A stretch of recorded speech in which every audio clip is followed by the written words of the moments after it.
Rishit Dagli, and I'm a TEDx and TEDed speaker. I'm also a Google certified mobile site developer, and you can find me giving sessions on AI at different events. And I also lead a Mozilla Campus Club, and I'm a GitHub campus leader too. You can find me on any of these links and ping me if you require any kind of help. So yeah, so a bit refresher in AI point of view. So these are some of the milestones in AI. So I think all of you know about this, how AI started with the Turing test. So Turing test, I don't have to explain it. Then another milestone in AI was in 2014, GANs or Generative Adversarial Networks. That was another milestone for us. And if you know about Microsoft Project Brainwave, it Project Brainwave is like a deep learning platform for real-time AI and inference in the cloud and on the edge. So you can use Microsoft's Project Brainwave to for using deep learning techniques on FPGAs, programmable arrays, and also use RNNs with Bing with no batching required. So if you haven't tried that, I would recommend you all to try the Project Brainwave and see what all it has. So yeah, we'll come to the part why bother at all about what's happening inside an AI algorithm. So the first thing, it's not easy at all. There are so many variants of this. So you must have seen linear regression. We have gradient descent to solve a linear regression problem. In gradient descent, we have so many variants like jackknife or batch size and things like that. So there are so many variants, and it's of course tempting to directly use libraries when you can get them in 5 lines of code or so. So you can easily get done in 5 lines of code with scikit-learn with a logistic regression algorithm on iris dataset with a pretty good accuracy. So, or you could also use TensorFlow to get done in few lines of code. So again, why do we need to bother at all about what's happening inside an AI algorithm? So I feel that pre-made models are good for learning and not for industry. This might be an arguable topic, but I'll tell you what I have in mind. So you would ask me why Azure or GCP or scikit-learn models are made. So now, according to me, I think you could use these models, make some modifications, but you need to know what's happening inside because it's pretty much possible that you get an industry problem where if let's say your feature x1 is below some value 0.5, it seems to be a linear regression algorithm, linear regression fit, and if it's above 0.5, it seems to be a polynomial regression curve. So which algorithm do you use? There's actually no specific answer to this. You might say if x1 is below 0.5, I'll use linear regression. If x1 is greater than 0.5, I'll use polynomial regression. And I'm done with the libraries too. But notice one part that AI is not about feeding data and making predictions on the data which we already have. It's like taking a trend out of the data. So in this case, what would happen is you'd pretty much face a smoothing problem. So the convergence of both these, if you plot them on graphs, you will need to smooth that. And for that, you need to know what's actually happening behind the algorithm. Because currently there exists no such algorithm in the market which can smooth the linear plus polynomial regression curve. Yeah, and libraries are easier, but as I told, so I think we are all familiar with linear regression and gradient descent and what actually happens in the math behind it. So there's no need to explain it, but we'll take a quick refresher in few moments. So what we'll do is we'll explore logistic regression algorithm and make the logistic regression algorithm from scratch. So logistic regression, as the name suggests, but it is not a regression algorithm. Yeah, I'm sure. So why logistic regression at all? So in most cases, logistic regression is just enough. Like we'll see the examples of MNIST and Visconin too. These are names of the data set. Logistic regression algorithm works very well with powers, and in industry problems, things can't be as simple as a linear regression with x's. It can be a regression with x1 into x2 or x2 squared x3 cubed and things like that. So logistic regression comes to our aid in that, and it works very well with powers. We'll actually explore this point in a few moments. A logistic regression algorithm always tends to zero but is not equal to zero. So what that means and how is it even useful to us, we'll see that. Another thing is that logistic regression is important and like a base for understanding the most common NNs. NNs are neural networks, if you didn't understand the analogy. So now we come to the part why it why the thing that it tends to zero and is not equal to zero is helpful to us at all. So let's take the step function for example. So step and ReLU are activation functions in neural networks. So why we would want to use the sigmoid function or the logistic regression in a neural network? We'll see that. So step function is a graph like this, and the problem in this is that it gives us a zero value over here. So let's say um, if at some point in your neural network, if you get a zero from the activation function, your gradients will stop optimizing. It will say that I'm fully optimized. I can't optimize my gradients anymore, and we don't want that. So for that, a ReLU function was built, which was a better fit than the step function itself. But in few of the demos we'll see later and live coding sessions, we'll see that ReLU 2 gives us some problems, like the dying ReLU problem, where the gradients don't update themselves. Cause ReLU 2 tends to zero over here.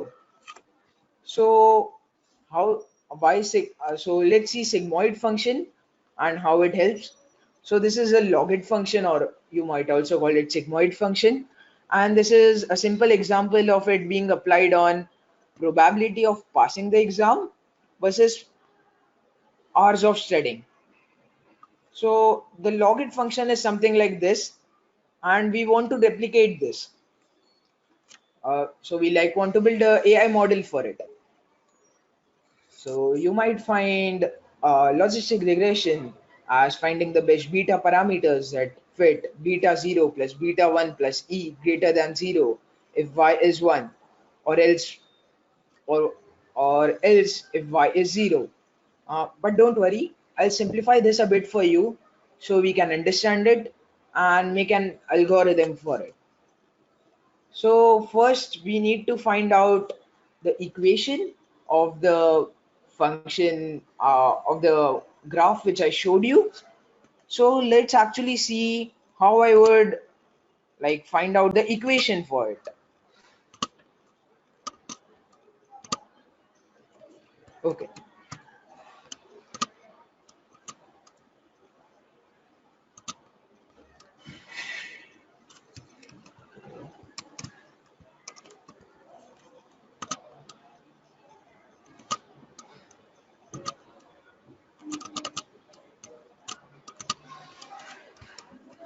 Okay.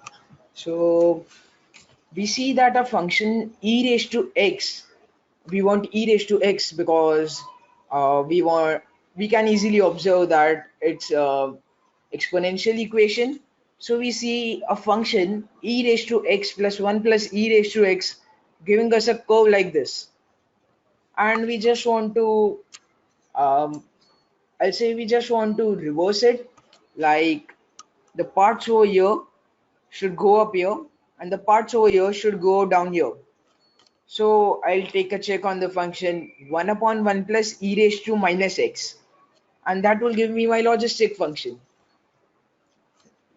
So this will be a function e raised to x, or you might say z.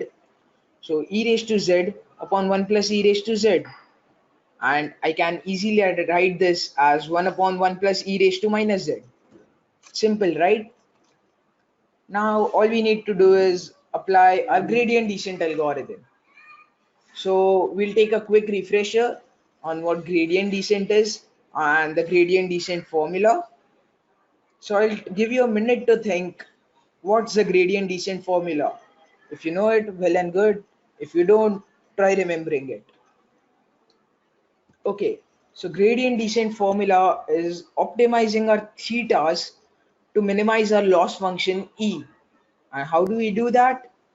It's like a trial and error basis. So theta j or theta updated e equal to theta old minus alpha times, that's the learning rate, the, the derivative of our error function by the derivative of theta j or our thetas. Okay, so we'll just see again a quick refresher kind of thing, how gradient descent optimizes an algorithm. So we'll see this again, and it it needs to reach the local max. It needs to reach the local minima. So it will start taking jumps, and then with the rate of change in the error function, it will it will slowly reach to the global minima over here. Yes, that was gradient descent all about. So another question for you all: can we use the mean squared error or MSE, which we used to use in linear regression? So MSE is just the Euclidean distance between the regression line and your predicted line. So can we use this? I'll give you like half a minute to think about it. No, we cannot use MSE in this. And why we cannot use MSE? Because your here again, it's not a regression algorithm, it's a classification type of algorithm. It should give me values between 1 or 0, 1 or 0. uh, it should give me probabilities, and I could score the labels between 1 or 0. Or if I want to do multinomial logistic regression, I can make some boundaries for it. So I cannot use MSE. So now I need to define a new error function. So we'll see what our error function should be. So first things, it should be differentiable. Of course, we are applying the gradient descent, so it should be a differentiable function. It should of course be a function of theta, or else our finding the errors and doing the gradient descent is just a waste of thing. So we need to find a function which satisfies both of these, I will say, rules. And here's a tip: to reach the convergence as fast as possible, and to think of it as reaching the convergence at all, you need to make the function as convex as possible. So I guess most of you understand what a convex function means. So we'll go on and define a new E. So I'll ask everyone, what is entropy? So entropy is the state of randomness. So we have a cool little thing called cross entropy. So cross entropy is basically minus p times log q. In our case, it will be minus y times log y hat, and y are our labels, right? So we can define two cross entropies, of course, CE1, which will be minus y times log y hat, and CE2, which will be 1 minus log 1 minus y hat. So I guess I'm with you till now. If you like face any queries, we'll be more than happy to answer them. You could post them in the chat box which we have. Okay, so I'm getting two CEs. So in in any case, when you have an algorithm but you don't know what next to do, what do you all do? Apply it on a sample data set or a test data? I'll do that same thing. I'm sure everyone is familiar with logic gates. So we'll take the OR logic gate as a sample data set kind of thing, and we'll make a table which says y hats, what our expected error should be, CE1 and CE2. So we already defined the CE1s and CE2s over here. So we'll just like make a table out of it. So in the first entry, I see my expected error is 0 and CE1 is 0, CE2 is 0. So just from seeing this much, the first entry, I think CE1 can be the expected error, CE2 can too be the expected error. Now let's see the second entry. It shows me that the expected error should be infinity and my CE1 is 0. CE2 gives me infinity. So this time CE2 got it right. Third entry, my expected error should be infinity. And this time CE1 got it right. And in the fourth entry, we again see that both CE1 and CE2 give us the same value as as the expected error. So can you guys get some pattern out of this? I'll give you some time to think about a pattern which you can make out of this. And that should pretty much be our error function. Because if we like establish a pattern between a function and we get it right in the expected error, it should pretty much be our error function, right? Okay, so you can observe that CE1 plus CE2 gives us the expected error. Let's see this again. So here, if I do 0 plus 0, it gives me the expected error. Okay, right? Here I do 0 plus infinity, it gives me infinity, which is again the expected error. Here, when I do infinity plus 0, it gives me infinity, which is the expected error, and so on. So we easily see that CE1 plus CE2 is actually giving us the same value as error. So this can be our error function, and we'll call this for time being as a binary cross entropy. So what next? Okay, so we'll put this binary cross entropy, which we think is the error function, as E in our original gradient descent formula. So let's substitute. So you might be thinking that dou BCE by dou theta j, and so this is our dou BCE by dou theta j, and I'll simplify it into something like this. Now, how I did this? So this is just basic chain rule, basic calculus. So you can see dou BCE. So first you take these two terms, the first term over here, the third term over here, and if you apply like a chain rule on this, the first term and the third term when multiplied give us dou BCE by dou Z or dou Z. Now let's take the multiplication of this first term and third term and multiply it with the second term. So what this gives us is dou BCE by dou Z into dou Z by dou theta j, right? So that is that is equal to dou BCE by dou theta j. So it was just some basic chain rule. And now we'll put our values which we have for dou BCE by dou y hat, dou z by dou theta j, and dou y hat by dou z. We already discussed our function 1 upon 1 plus e raised to minus z. We already have the binary cross entropy. Now all we need to do is substitute in this equation. So we get this expression. Now we'll write it. So our data is pretty much in a matrix format. So our data is pretty much in a matrix format, and this is for this is for just a single value. So we'll scale this up and write this in a matrix format. So in a matrix format, this will be, we'll call the number of entries to be m for a single feature, and we'll write this as summation m minus 2 times y minus y hat.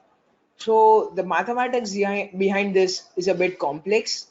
So if you are interested in this and how I got from this part to this part, I have a research paper about this, and I'll be sharing with you the link of it at the end, and you could view that if you are interested in knowing what actually happens from this step to this step. So this was a dou BCE by dou theta j, and we'll put it in the original gradient descent equation. So we get theta updated equal to theta old minus alpha by m y hat time minus y. So this is transpose, and this is our X matrix. So um, so now we are done with the gradient descent formula, and all we need to do is apply it on our data sets. So yeah, as I told you, if you face difficulties from this step to this step, you could refer to my research paper on this. So now we'll do live coding on real life data sets, and we'll use some data sets from UCI machine learning repository. So if you don't know what UCI machine learning repository is, it's a website maintained by University of California where there are various data sets for you to practice on. Okay, so now we'll actually convert the math which I told you into code, and we'll be using Python for this. So most of you might know about Python. So I've decided that it would be best if we could uh, use Python in this. So we'll code from scratch the algorithm and convert the math which I was talking about into code. Okay, so I want you all guys to follow along with me. That would be best, I think, if you could follow along, and this would truly be a live coding session. So whatever I do on the screen over here, you can do the same things from going on to this link bit.ly alg underscore from underscore scratch, or you could scan the QR code over here.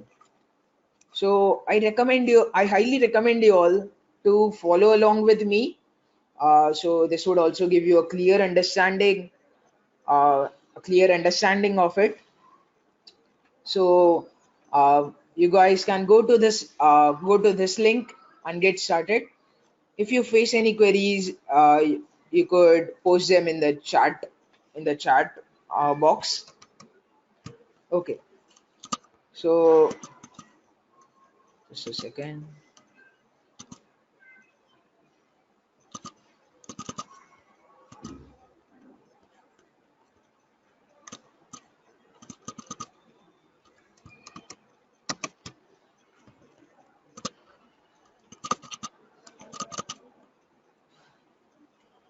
Okay.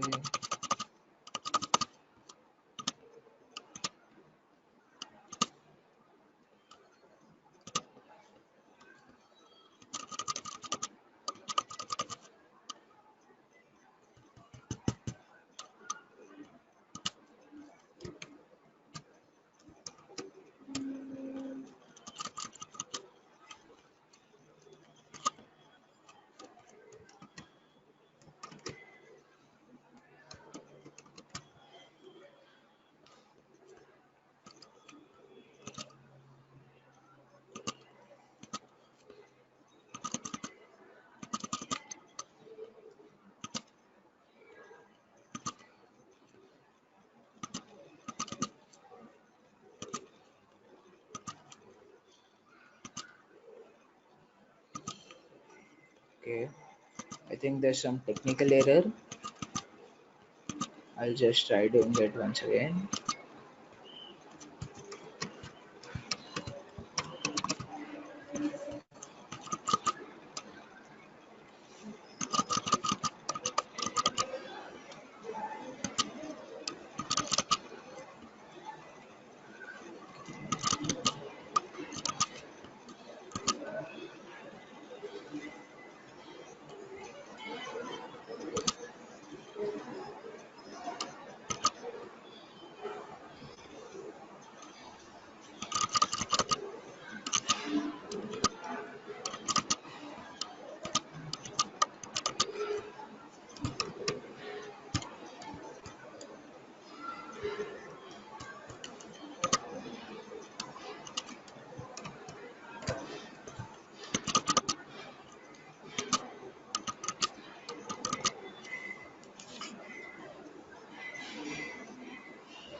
Just a second, guys. I think there's some technical error with the app.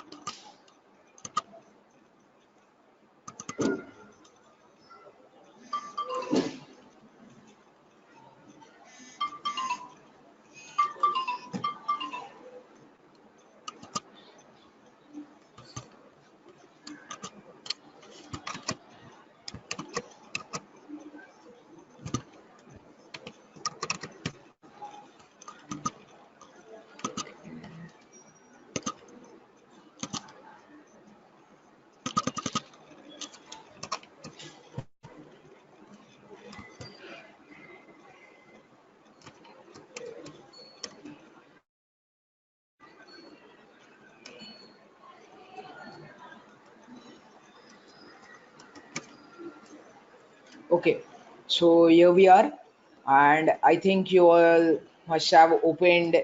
Um, so you all must have also opened the link, so we can follow along. If you have not, I'll flash the link once again for you all. So it's bit.ly al underscore from underscore scratch. Okay, so let's get started. So this is just a description of the data set, and so this is also a website where you can follow along. You'll not need to download this notebook and use Jupyter notebooks on your local environment. So first, yeah, we'll import the libraries, and yeah, we'll first process the data and take in our data set. So yeah, and we'll use the breast cancer dataset which is available on the UCI machine learning repository, and you can also view some of its information or like the dataset description uh, in the in the part in like the in the markdown about this cell. Okay, so we'll first do some pre-processing for the data, and we'll print out the data set in a as a data frame in a pandas data frame. So we see that there are 9 features, and we have label which was earlier 2 and 4, and now we have converted into zeros and ones to implement our AI algorithm, and we'll be using the same logistic regression algorithm which we talked about earlier. Okay,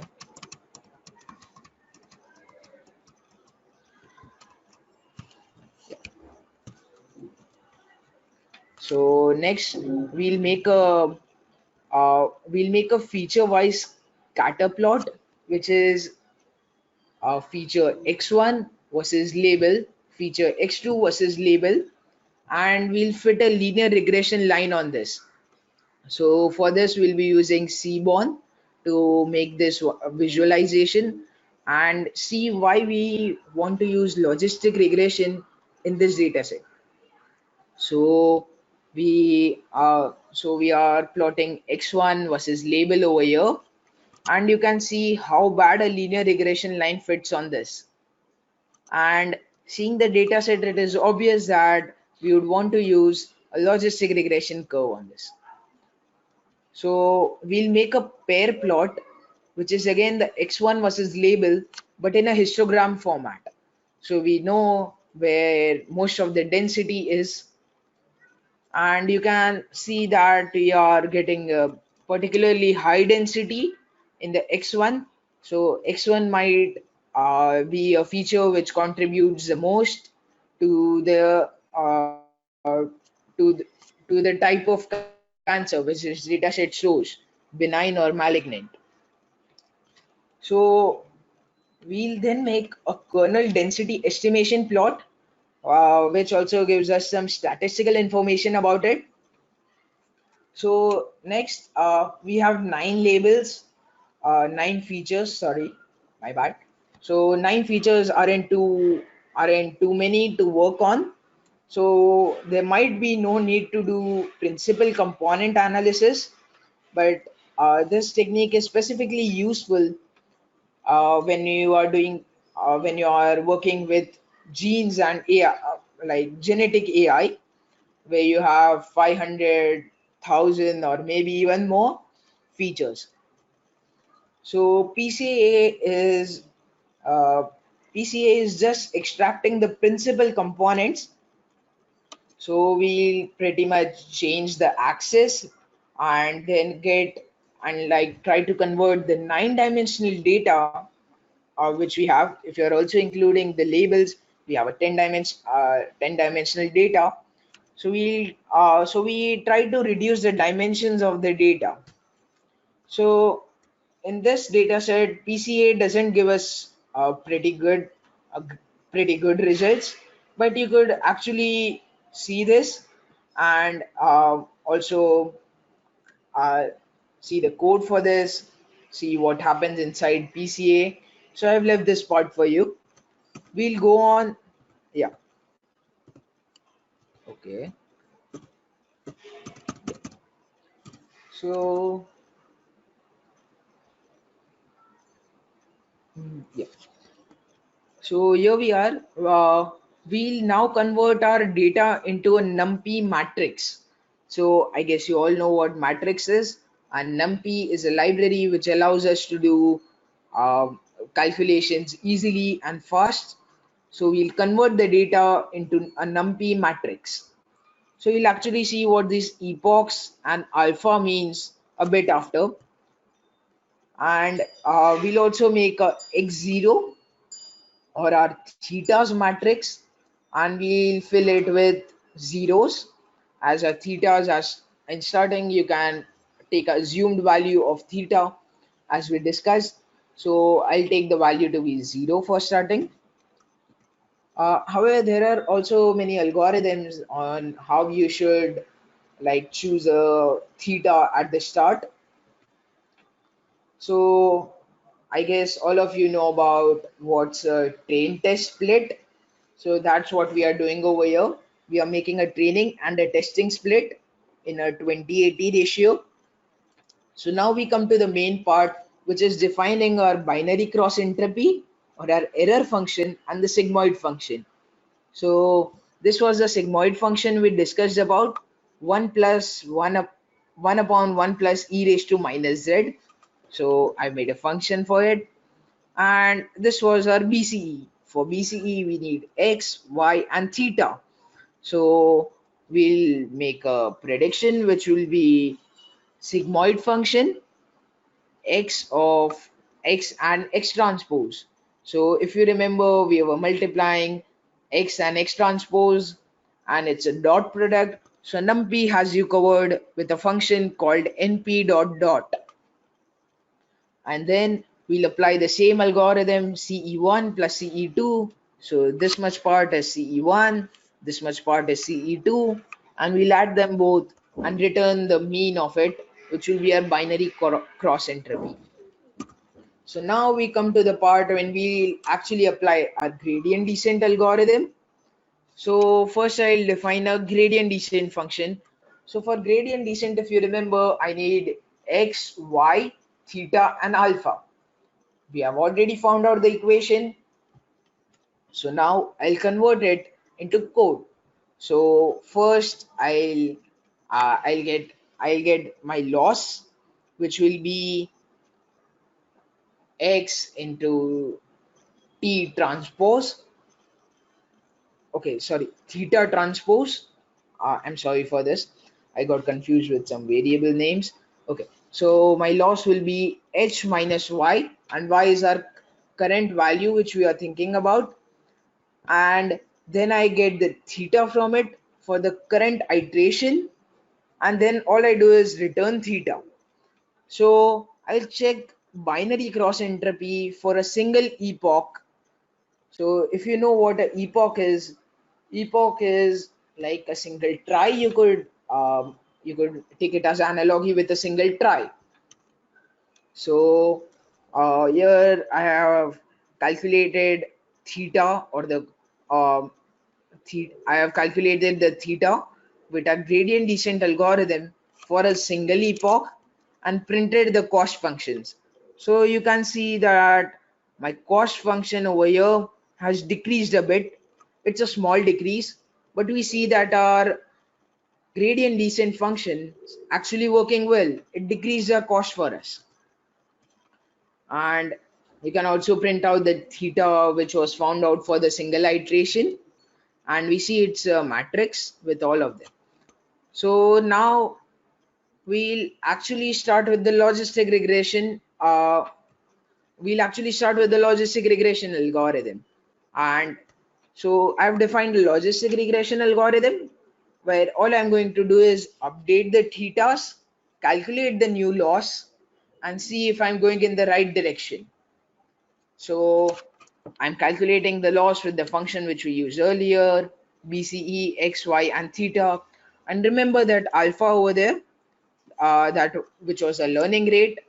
So my law, so my change in loss needs to be greater than my learning rate, or else if it's greater than my learning rate, I'm good. If it's less than my learning rate, I say I have optimized the model as good as I could. So let's go down and we see that gradient descent has done a pretty good function of reducing our cost function and our losses. And finally, we print out the loss which we have got on the training data set and use the same thetas to test the loss which we received on the test data set. So our loss for the test data set is approximately 0.15, and which is a good score for our algorithm. So that was about, so now we just converted the math which I spoke into code. You see, it's so easy. Now we'll actually see what as okay, yeah. So now we'll actually see what Azure AI has for us and how it can make things even easier for us. So Azure AI services, so there's a vast amount of services. You have cognitive services which can work on cloud and edge. So we go from pre-built AI to custom AI, and we also have conversational AI in Azure services. So we'll also see a demo on this and how you can use it yourself. And the best part I think is you can use any deep learning frameworks or any third party frameworks like Cognitive Toolkit, TensorFlow, Cafe, Theano, CNTK, any which you like actually, and deploy your algorithm on Azure and deploy the model on Azure. And Azure will take care of the infrastructure. With compute, it has AKS, Azure Container Services, IoT Edge, Spark datasets, Cosmos datasets, PostgreSQL, and so many more. It also offers you CPU support, FPGA support, GPUs too, and we'll actually see how we'll configure a GPU in some time. So you also have some Azure ML libraries, and you can code directly from VS Code. You also have Azure ML Studio, in which you can write your model without having to write a single line of code or minimal code. So Azure AI has us covered. So I'll just show you a short uh, video kind of thing, or a demo, like illustration, to show what Azure AI has. Okay.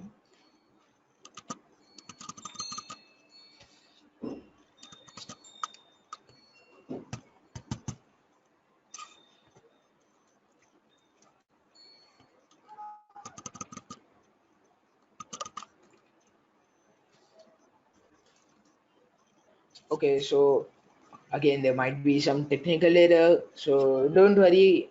I'll tell you about what Azure AI has for you. So for Azure AI, you can easily develop the model in any of the third-party applications, as I told you, and then you can use ACS, or the Azure Container Instance, to deploy your algorithm into auto scaling node pools, and you could even manage that with Kubernetes. Azure is equipped with Kubernetes too, to efficiently manage your containers, and it supports many of the large Docker image companies. Like, you could use Docker Hub and so to upload your image. So we so we also have conversational AI. Uh, so we have also already discussed about the custom AI part. So we'll take a look on the conversational AI. This was already covered in the previous session, but then there's this like a flow chart to understand what Azure can do for you. So now we'll get started with the CNTK code and visualize the data sets. So CNTK is a behind the scenes magic that makes it possible to train DNNs, deep neural networks, that address a diverse set of needs. CNTK lets anyone develop and train their deep learning model at massive scales. So you can scale up, and successful deep learning projects also require few critical infrastructure requirements. So we'll also talk that in a later part. First, let's get started with the code. And similar to last session, we'll have this hands-on, and I'll highly recommend you to follow along with me. Okay. So yeah, you can just a second. You could use this link or QR code to get to be on the same page and get the code which I'm using. So the link is bit.ly CNTK demo. Note the link is case specific. Okay, so let's get started. Yeah. So we'll see like an analogy of what we would want to do in CNTK for building the same logistic regression algorithm. And we'll also explore a different data set this time. We'll use the MNIST data set. So MNIST is like handwritten numbers, and we'll classify the handwritten numbers. I also have some links over here if you want to code this in Brain script, or get more info about the MNIST dataset, or download it. So I'll skip this part where we just install CNTK to get ready for the live coding. So what's the problem over here? I already mentioned this. The problem is OC, optical character recognition. We need to like classify handwritten numbers. So first we'll show a sample image from the data set. So these are the kind of handwritten numbers which I'm talking about. And our goal here will be to train a classifier which can correctly identify the digits in the image dataset. So the 5 stages of AI are also applicable here. First, we'll read the data, we'll process the data, we'll create a model, and we'll learn the model parameters, and finally we'll evaluate the model and score it. So let's get started with data reading. So CNTK has a very cool feature, which is CNTK text reader, which makes data pre-processing extremely easy. So yeah, so this is like optional section, which uses magic functions. You could read this. So this is just so we are just importing some libraries. Yeah. So first for the CNTK text reader to work, first we need to show how many classes we have. So 0, 1, 2 till 9, we have 10 classes which we want to classify the data in, and input dimensions which you could get from the data set itself. So here is a bit of data reading part, and what the image data set, the format of the image data set.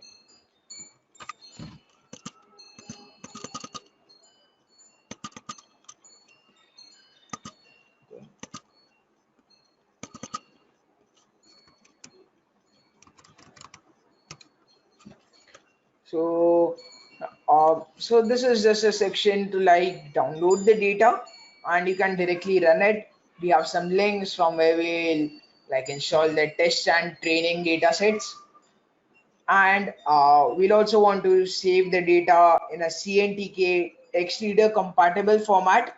So we'll convert the data into a CNTK text reader for compatible format, and then we'll finally use the CNTK reader to read the data. It's not something that great, so you could just check it out yourself. And we'll finally get on the part where we'll create a logistic regression algorithm. uh, so like we earlier solved it with the logistic regression algorithm, this time we'll use DNNs. So let's get started. So I've just taken the input and the labels. So you see CNTK actually makes it very easy for me to get the input variables, to get the labels, to get the features. I could get them in just a single line of code. Whereas if you remember the last one, the last um, Python algorithm which we saw, we needed to specify list comprehensions and things like that. So we'll not have to do that now. So yeah, so as such, scaling is not actually required in logistic regression, but we'll use scaling to reach our convergence point faster. So I guess you all know this. We need to scale the input from 0 to 1 range. So we'll scale each pixel in the data uh, to 0 to 1. All we need to do is divide it by 255. So next we'll use the softmax function. So softmax function is activation function. So now we'll again define our loss.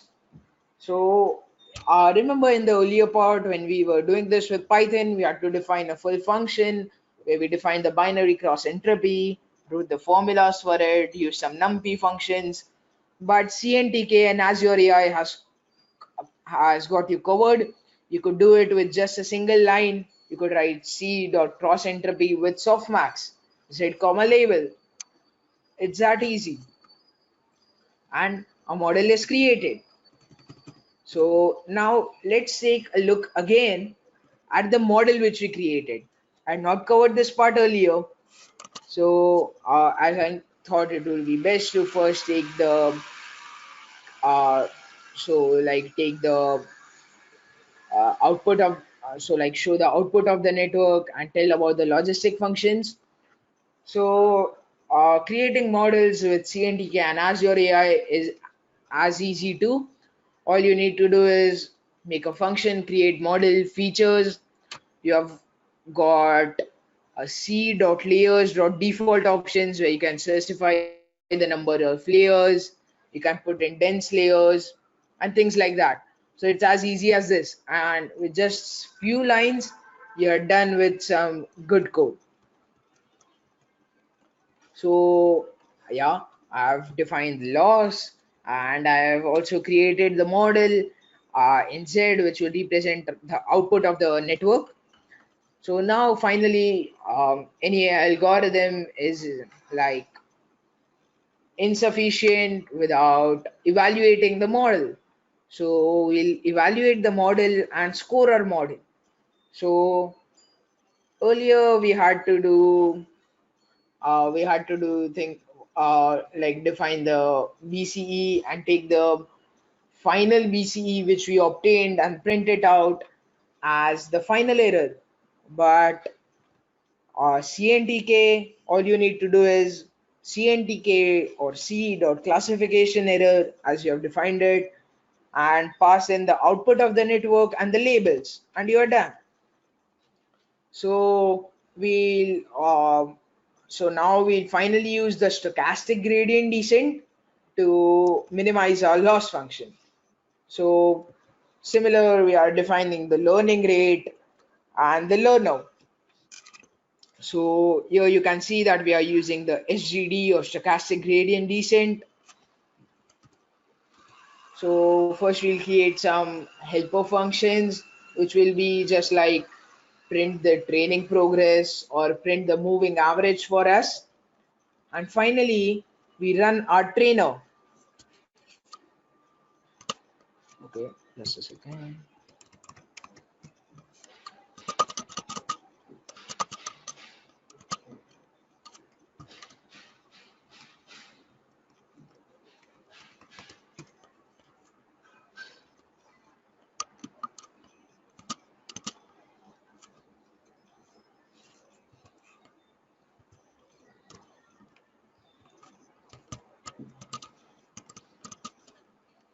Okay.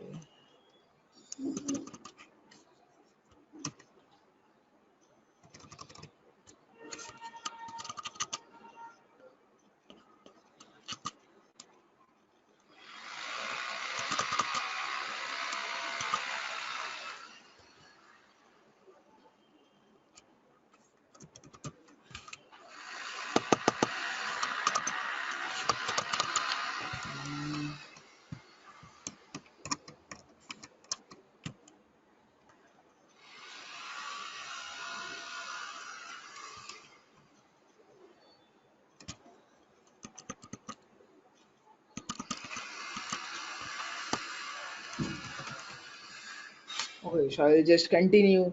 So we can then define the mini batch size or the batch size in which we want our stochastic gradient descent algorithm to work, and then just run the trainer. So you could try this yourself too. So now we come on the part how I can deploy this on Azure. So what we want over here is we want our teams to perform rapid experimentation, scale based on the demand of training, and handle the increasing load which is needed to serve a trained model. So as I told earlier, we'll see like how we can use GPUs with Kubernetes and allow the clusters to facilitate running frequent experimentations, and also use auto scaling. So the process involved is we'll deploy the Kubernetes cluster using the ACS, or also called the ACK, Azure Container Service Engine. Test our NVIDIA drivers, NVIDIA GPUs are loaded correctly, and finally run our CNTK Docker image. So, so this is basically the architecture you would want to follow while using the ACS. So we'll see this in a greater detail. So you would want to make a single container which acts like the master container, and make some GPU enabled slave containers. Okay, so with that container and node pool, you'll be done with the infrastructure part. Now, all you need to do is check for the NVIDIA drivers and then finally run the Docker CNTK image. So you have a wonderful function by Azure called Azure GPU minus test, and you can run the Azure GPU minus test job. So using the first command, which is over here, create minus f Azure GPU minus test.yaml in a YAML file, which we or configuration file which we like discussed. So this will create the jobs for us. This one, if you do kubectl get jobs, so we are using Kubernetes to do container orchestration. So you should see a GPU job being made, and with kubectl get pods, you should be able to verify the name of pods where it is running. Usually the naming convention is something like the job name and a character identifier. Once the job is completed, you can get the logs and check at what happened. So uh, you can just do kubectl logs. So note that this minus 83 ngh is a unique identifier which might be different in your case too. So we also want to implement auto scaling. So auto scaling is a pay for what you use kind of service, and Kubernetes provides you both pod level scaling and node level scaling. So HPA or HPA lets you specify node metrics that are tracked, and when determining whether new pods should be added or removed. In addition, with this, you can also add node level scaling, and both of these could work together. So you could add new Azure virtual machines when the number of resources available in a cluster is not sufficient to meet the expected requirements. And Azure allows you to do all of this simply. So we'll actually check what we need for the auto scaling part. So this is a Kubernetes job, which I've highlighted over here, which specifies the GPU requirements, which I need. So so coming to the auto scaling part, so we'll see this flow chart. So when a new job first gets submitted to Kubernetes or you have a new request, it is first placed in a pending state. Then a kube scheduler comes in and determines if there is any work to be rescheduled. In such a case, there is a pending item which we call X, and we have three nodes, but there are no nodes with free capacity. So it returns, okay, I have no nodes with free capacity. So then Kubernetes ACS autoscaler comes into picture, which runs like a control loop and notices, oh, okay, so it sends, do we have pending pods? So so we receive that, okay, I have a pending pod X. As there are no more available nodes that can handle the request, it provisions a new virtual machine. So I am creating a new VM, and in the Azure deployment, when this is happening, you can view the deployments running in the Azure resource group, and you can see an active deployment being made. So now this process repeats again for node level auto scaling. So the kube scheduler again asks if there are any stuffs to schedule, and now we'll find a newly provisioned node D with free space created by the Kubernetes ACS autoscaler and Azure Container Services, and PodX is placed on node D. Done. So that's all we needed for node level autoscaling. It's so you can see it's easy to implement this on Azure. So now we'll also see um, like cloud-based web service for our model. You can easily create this kind of web service for your model where you could test request response, batch commands, and you could also consume the model make a Swagger API for consuming the model, and things like that. Azure allows you to do this just with single clicks. So using Azure is as easy as this. And if you want to know about the codes which we can use for consuming the model in languages like C Sharp, Python, R, you could go on to my GitHub and I have the codes for it uploaded over there. I'll share with you my GitHub link, GitHub repo link. And yeah, you could also clone this and replicate this, experiment a bit on this project, uh, and it is hosted on Azure AI Gallery too. So finally, we see a web service for image classification, and I will recommend you to always make a web service which can easily run in JS or P5, use something like P5.js, and you would want to make your web service or your model available as a web service in a P5 or in a JS format. So you should be able to test your model. Uh, you should be able to test your model with a web service in JavaScript. So I have used something like something called a library called p5.js. Most of you might be knowing about the library too.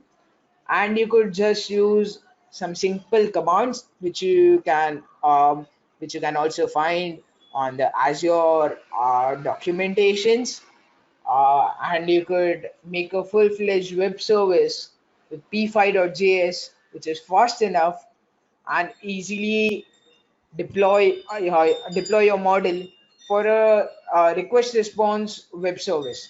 And you could also live test this, and all this is a simple JavaScript code. So as we are running low on time, I'll not show you a demonstration of this. However, you could go on to the link shown over here and try the demo yourself. So it's like a basic image classifier which I've built, and so this might seem a bit funny, but it's an image classifier between a mobile phone and a human face, a two-class basic image classifier for demo purpose. So the other thing which I wanted to mention in this is Azure allows you some wonderful features, like this is just an example with 1,000 images. So I've made the data set myself. So I have not taken 1,000 images myself. Okay. So I just took like 100 or 200 images. So how do I get a 1,000 image data set now? For a greater prediction, I use something called Bootstrap. So you can understand Bootstrap method as you have got fixed money to invest in assets, and you will increase the number of and you'll increase your money. So in a similar way, Bootstrap is algorithm which treats data like a population, and you could not only create permutations of the data itself, but generate data from the data set itself. And another thing which I wanted to mention was that in a Bootstrap algorithm, all the additional rows of data which are created have the same probability, so there's no bias kind of thing in machine learning which it imparts. So that was about an AI algorithm, inside an AI algorithm, how you would deploy it on Azure AI platform, and and and some of the wonderful things which Azure provides you. So for further details, you can view my research paper. It's machine learning as a decision aid for breast cancer diagnosis. But it's not just limited to breast cancer diagnosis. I've mentioned some techniques which I've showed here too, and you could read this for more info. So this is about me, and you could scan this QR code to know more about me. And these are some links if you want to get in touch. Yeah. So that was about Azure AI and how you would want to uh, deploy an AI algorithm and Azure. So if you have any questions, we are good to go. Uh, you could post the questions in the chat box which we have, and I will try our best to answer them. And thank you. Yeah, all of my code is available on GitHub, so you could like see the GitHub link. And yeah, thank you. So Rishit, you have a question from Prajyot. He says, like, what will you advise to the folks who are getting started with ML and AI and ready to give 6 to 8 months or more to master it? How should we approach any specific sources for learning? Okay, so I think this is a good question and it can help all starters too. So I think most of you might be on Stack Overflow. So I had shown you a Stack Overflow link, and I have an complete article on how you should get started with AI, some resources too. But I'll also tell you about the resources now. So first, I would advise you to do the Andrew NG course, which is available on Coursera, for getting started with how actually what happens inside an AI algorithm. Then there's also an course sta- uh, called Statistical Learning by Stanford University. It is a 2016 course, and you could see that too. And for other parts, I think Microsoft and Azure AI has wonderful resources. It has completely got you covered if you want to get started. And if you're an expert, then too it has got you covered. So you could browse through the documentation. It has wonderful README files which you could browse through. They also have a GitHub repo where you could actually see the Azure ML code, and anytime you could take like an open source library like the CNTK which I showed you over here, or try or start with Azure ML. You can always deploy it to Azure. So I think that should answer the question. Yeah, Rishit, thank you. Yeah. So this demo is ready. I think we can. You can wait for 2 minutes, and I can show you this demo. You can try this demo at home too. But I'll just show you with this demo. Okay. So just ignore that warning. It's nothing great. So as you start the demo, it takes some time to load as it needs to fetch the algorithm, the callbacks. So it will ask you, do you want it to allow use your integrated webcam?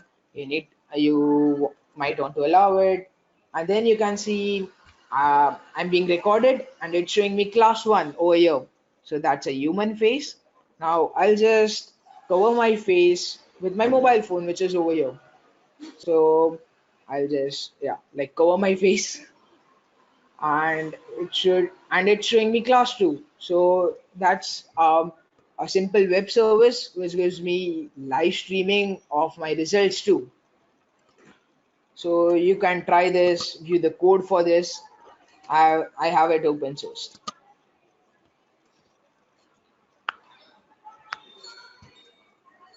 So do we have any more questions or any queries?